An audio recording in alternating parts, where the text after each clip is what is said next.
All body cells are somewhat radiosensitive, but some are more sensitive than others. Some examples include the thyroid, mammillary tissue, red bone marrow, and gonads.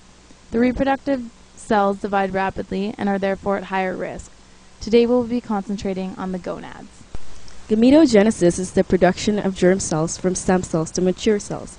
The reproductive cells in males and females mature differently and therefore react differently when exposed to radiation. Before we talk about the testes, here are some key terms you will need to know. Spermatogonia is a male stem cell designed to become spermatoza. A spermatocyte is a mature spermatogonia and will become a spermatid. Spermatids then mature into the final stage, spermatoza or sperm.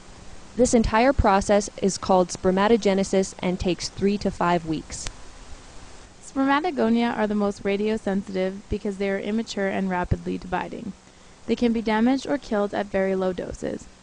Radiation dose as low as 0.1 gray or 10 rads can reduce sperm count as well as cause genetic mutations in future generations.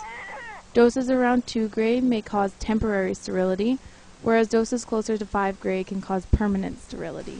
Now, here are some key terms for the ovaries. Oogonia is a female stem cell destined to become an ovum and only multiply before birth. Oocyte is an immature female gamete or ovum. Ovum is a mature female gamete or an egg.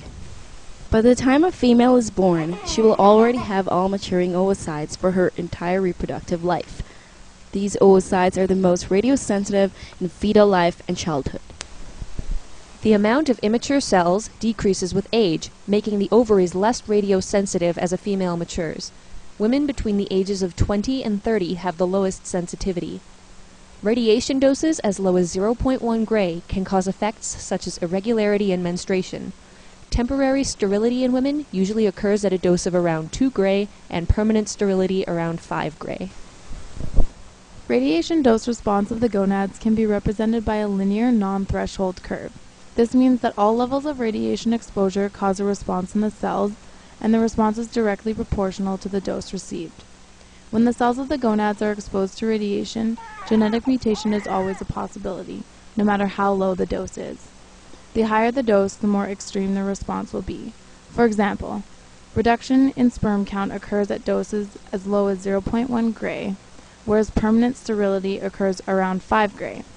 Because all doses of radiation can cause biologic effects, we must always shield patients when possible.